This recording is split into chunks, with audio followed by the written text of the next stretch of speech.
Blessings, brothers and sisters. I really didn't want to come on here because I don't like to be in front of the camera. But as I was in prayer and meditation today, talking to the Lord, something came to me that I think is very important. And this is not my opinion, what I'm about to share with you. This is showing you how my relationship with the Lord works in my secret place or my cave, so to speak.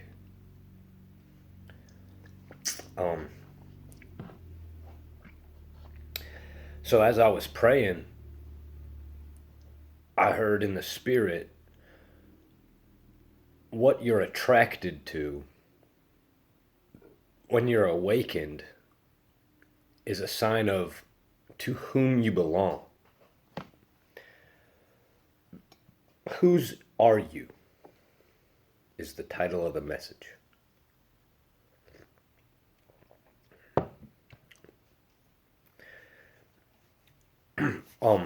As I was in prayer with the Lord and asking him things, he said, when you come to Bethel, how we leave depends on who wins the battle. There's a battle inside of your mind every day. The spirit wars against the flesh. The old wars against the new. The lost wars against the victor. The loser, the winner, whatever. There's a lot of, I could just go on and on and on, but we'll get to the point. So, as I was, praying and everything, do you win the battle or does God? That determines a whole lot. You either become Israel or you become Edom, Jacob or Esau, Ishmael or Isaac. Ishmael came first, before Isaac. Esau came before Jacob. The Jews came before the Christians. The law came before grace.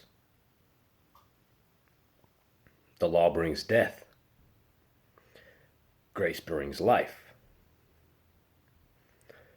The law is Satan.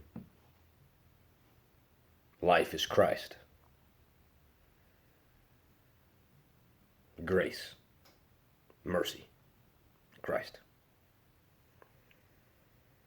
Birthright came first. The order, the law. Promise, grace, covenant came second. Law and order is of Satan. Grace and mercy are of Christ.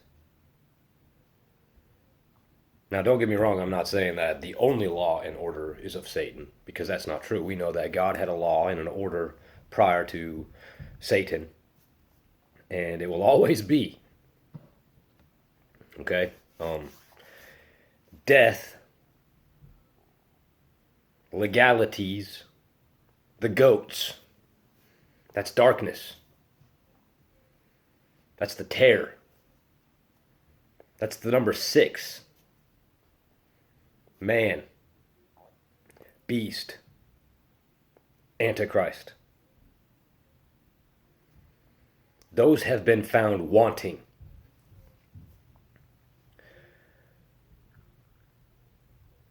So, go over that again. Legal, the law, brings death. And those are the goats. People who try to live by the law, they're going to die by the law.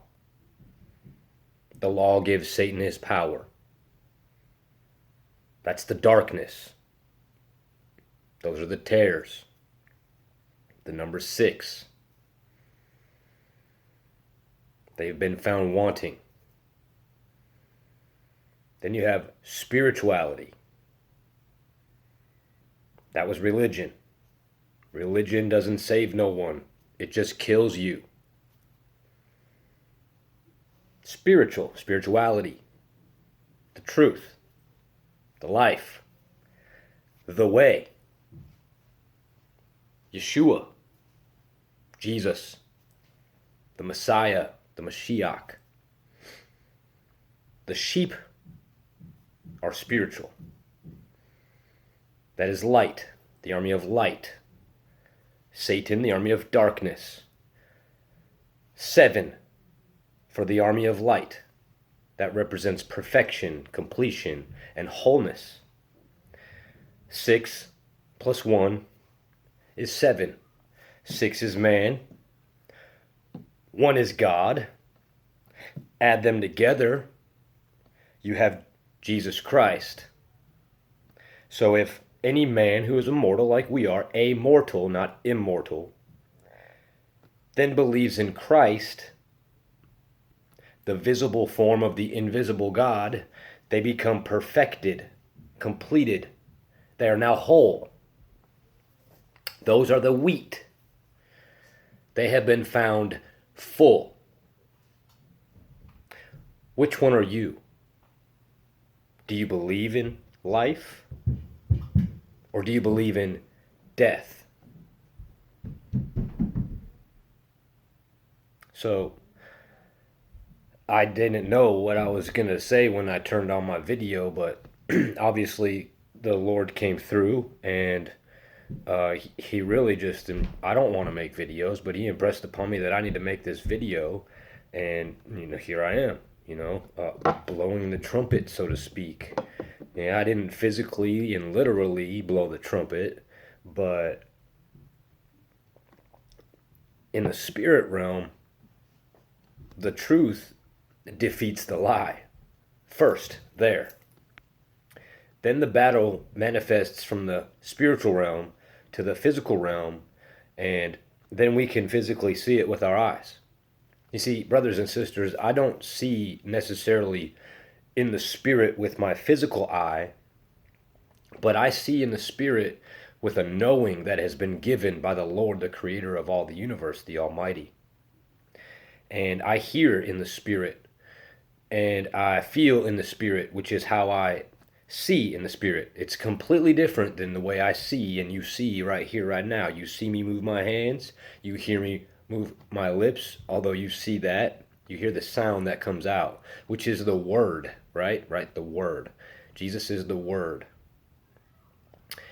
He goes in and through and then out our mouth, because it is what is spoken out of your mouth that determines whose you are. Just like the video. What you speak out of your mouth is a representation and a reflection of what is in your heart. Out of the depths of the heart, the mouth speaks. So if you focus on death, then death comes out. And if you focus on life, then life comes out. So back to the beginning. What you're attracted to when you're awakened is a sign of whom you belong to. The reason that this all even came about is I was thinking about all my friends and the people that I'm in contact with, say on Facebook or throughout Google and YouTube or whatever, and there's these people who all they'll talk about is the negative and what they think is true, which may not be true, but who is to say? Only God knows. But if God is in you, then he reveals to you the truth. You're no longer under the deception or the delusion. Revelation 12 verse 9 says that Satan has the whole world deceived. Are you from this world? Or are you born again? Because if you're born again, then you're no longer of this world. N-O-T-W, not of this world. Now, I'm nobody special, nobody special, but I'm not of this world. I'm peculiar. I'm weird. I can't stop sharing my faith with no one. I'm sorry. If it bothers people, I do my best. I pray to God and I keep my mouth closed. Unless He absolutely urges me to keep it open, which then I do. But, anyways, I hope this blesses you. I hope it, maybe helps you to understand that depending on how you wrestle with the call of God upon your life, is it's all up to you how you receive it. But the way that you wrestle and whoever wins, that determines whose you are. So if the flesh wins, you're not God's, you're the devil's. Your father is of the devil, lowercase f, lowercase g. But if you allow God to, in the process of awakening or rebirth, so to speak, and then your heart of stone, the rebellious heart, the hard heart, is not transformed into the fleshy heart of God, the love, there was hate, death, hardness, or there's renewal, strength, life with the heart of God. And then the mind, the carnal mind, the old ways. But then if a rebirth happens, then your heart's already been transformed, and then your mind comes next. The renewal of our mind daily is how we do not conform to this world, right? So it's the heart of God and the mind of Christ. And that's how you can tell if someone is reborn truly, because it is the actions, not the words that are spoken. Although words are very important, but you can tell a tree by its fruit. And if you're a dead tree, the law, Satan, then you can tell by the way you act, what comes out of your mouth. But if you're a live tree, you can tell because of the way you speak is positive, it's uplifting, it's encouraging. But you have to be careful because discernment is a very important thing now in this end day, this last day of the end days. The time is very short, my brothers and my sisters. And I urge you to just keep in prayer. Keep me in prayer. Lift me up because I'm lifting you up. I battle spiritually daily with my own flesh and others around me as I minister, but I need your prayers. Thank you very much. God bless you in the name